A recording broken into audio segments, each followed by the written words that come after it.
Hey guys, Ben Nash from Pivot Wealth here, and today I'm talking about some of the key barriers that I see to money success. And now, look, one thing that I should say is that, look, I'm a little biased because this is exactly what we do in terms of helping people with their money, but I have found that it is almost impossible for people to get great financial results by going it all alone. Everything is so complicated these days and so specialized that everything is its own specialty, whether it's marketing or PR or technology or development or all of the things.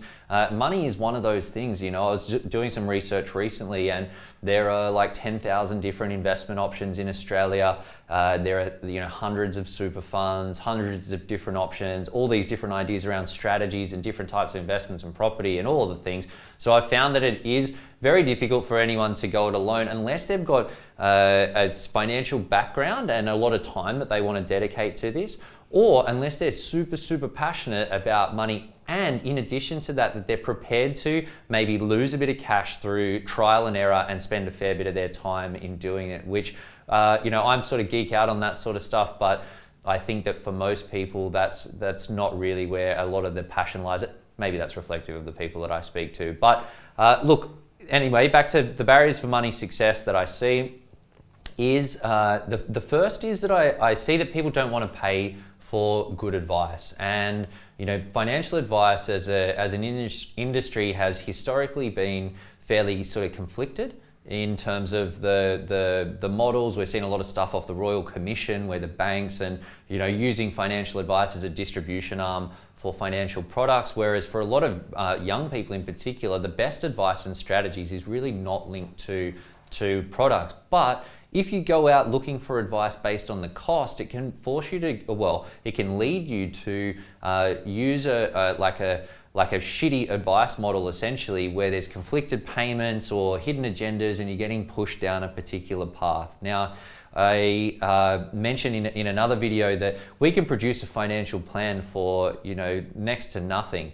but producing a financial plan that is going to be right for you, that you're empowered by and confident in and in the driver's seat, co-creating, where at the end you can have a clear path from where you are to where you want to be and confidence that you'll get there. That's a significantly more involved process. So if that's what you want, like any good service, you can't pay silver and get gold, so be prepared to pay for it.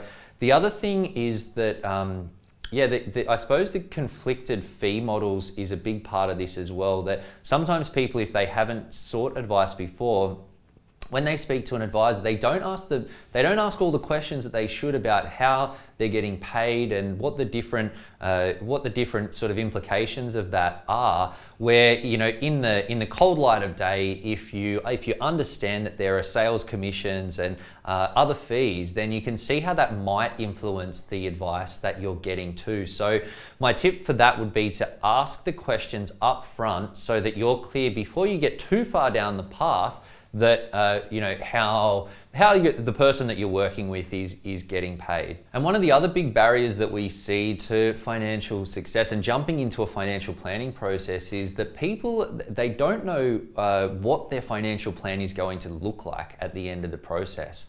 Now they want to know, and it's understandable that you want to understand what are the strategies or how will it fit, but the thing is that I think one of the necessary parts of a good financial planning process is that you don't know where it's going to end up until you get into it, because the only way that you can know that is if you already understand all of the strategies, you understand how you feel about them, and you've already sort of made that choice. And if you're at that point, then you're probably not going into the financial planning process in the first place. Now, I always know before we get into this what the levers are that we can use to what the different pathways might look like, but what you will ultimately choose can only happen once you understand those pathways, the financial benefits, the risks, and that you're comfortable with them and have sort of worked them together. So my tip for that is that sometimes you just need to ensure that you've got a good process, like a solid process around the planning, and then jump in knowing that at the end you're going to end up with a plan that's actually going to work for you,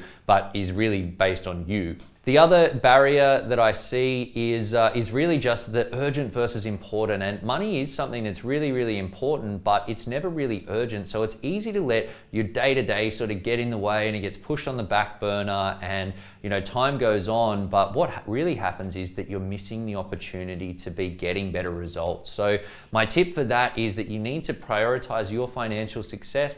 Put an appointment in your calendar if you have to, where you've got some clear time to focus on your money. No one else is going to do it for you, so you need to make the time, make the commitment, and happen. Once you've got things on track, it's not something that takes a lot of time. So get on the front foot, do that. Focus on the important and don't let the urgent get in the way. Be clear on how someone that you work with is getting paid, and also to make sure that you're at least aware of the advice models and not worried about paying the right price for good help. And you're going to be well placed to push through those barriers to money success and get the results that you want.